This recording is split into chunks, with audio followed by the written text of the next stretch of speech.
Hello my friends, EJ here from the back porch again this week with something I don't really know a lot about. So when I find something I don't really know a lot about, I am challenged myself to learn more about it. And that's what we're doing here today. Last week we talked about hens on nest and that sort of glassware. Today we're going to talk about some rare carnival glass. Carnival glass is an early 20th century style of glass, as is illustrated here. It is, around 1910, really pre-Depression era glass that was, as some said, intended to brighten up a room in a time where electricity was scarce throughout most of America. So that's what we're dealing with here, except we've got something a little bit special called Millersburg glassware, Millersburg Carnival glass. Now, the story behind this, just a quick little bit of history. Millersburg was founded by a gentleman by the name of John Fenton. If you're familiar with glass at all, you're familiar with Fenton glass. Well, John Fenton was the brother of the famous glassmaker that did Fenton glass, and his name was Frank. But they kind of had a little bit of a split there and did some things when they were splitting off, and they kind of went different directions in 1909. 1909 was the inception of Millersburg glassware, and that company lasted till 1911.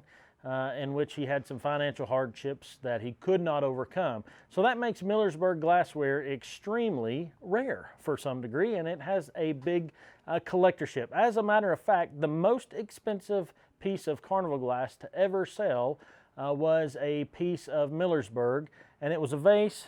Check my notes, it was called the People's Vase, and it sold at auction for $155,000. That's a Millersburg Carnival glass vase. And so it's a record. It's pretty rare pieces.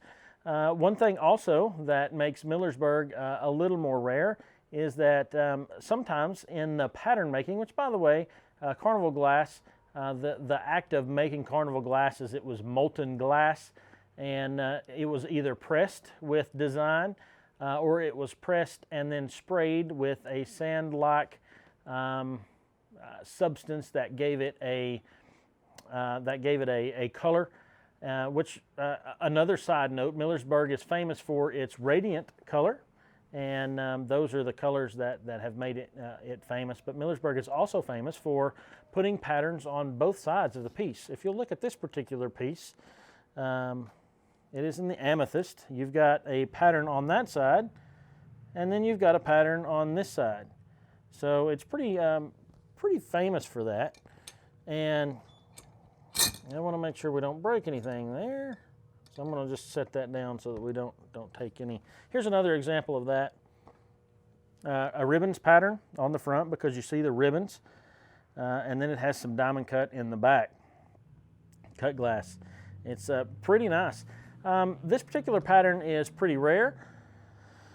This is the trout and fly, because you'll notice that there is a trout chasing a fly on that, which my understanding it was inspired by Mr. Fenton's passion for fishing and became a pretty famous piece in his line, and it is beautiful. He had some other fish patterns. He had some well-known and valuable pieces that are patterned after peacocks. There's also an old story that says that Mr. Fenton loved peacocks so much that he actually turned them loose on the courthouse square in Millersburg. And when he did that, I think it kind of went downhill from there, because peacocks, though they are beautiful, are still an animal that defecates. And that turned out to be an issue for those who were frequenting the courthouse square.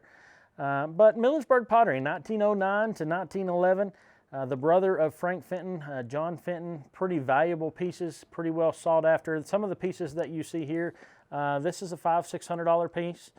No piece here is less than $150. We have several available at the Back Porch Antiques. I hope that you, if you are a carnival glass aficionado, if you're a collector of carnival glass, you'll look a little bit deeper into Millersburg. And if we can help you in any way here at the Back Porch Antiques, we'd love to sell you some of these, or we'd love to talk maybe just about those particular pieces. So this is just kind of a little bit of a survey about Carnival glass and Millersburg glassware. I hope you've enjoyed it. As always, if you get the chance, like this video, subscribe to our channel, and we would surely appreciate it. We will see you next time.